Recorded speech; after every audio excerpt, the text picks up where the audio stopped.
लचकत जाए, बहंगी लचकत जाए। बनली सेवक लोग का हरिया, बहंगी घाट पहुँचाए, बहंगी घाटे पहुँचाए। बाट जे पूछेला बटोहिया, बहंगी के करा के जाए, बहंगी के करा के जाए। तुझे आन्हर हवे रे बटोहिया, बहंगी छठी माई के जाए, बहंगी छठी माई के जाए।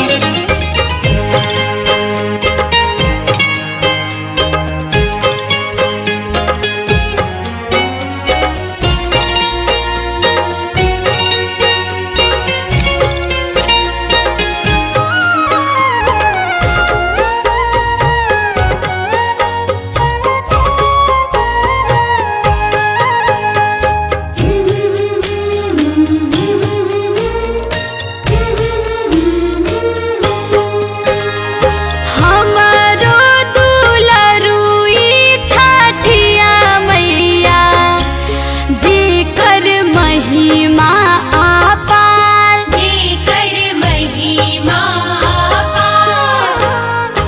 उन्हीं के होखेला पूजनवा, जाने सारा संसार, जाने सारा संसार। तुझे आन्हर हवे रे बटोहिया, बहंगी छठी माई के जाए, बहंगी छठी माई के जाए।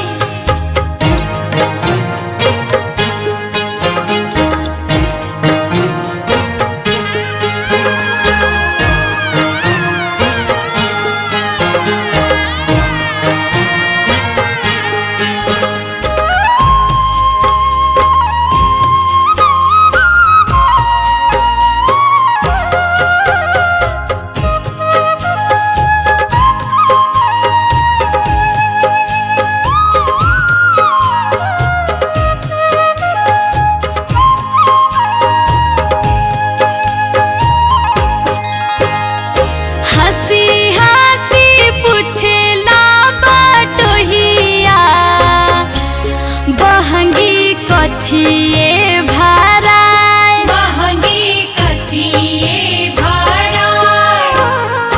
बहंगी भरल नरियरवा, छठी माई के सुहाए, छठी माई के सुहाए। तुझे आन्हर हवे रे बटोहिया, बहंगी छठी माई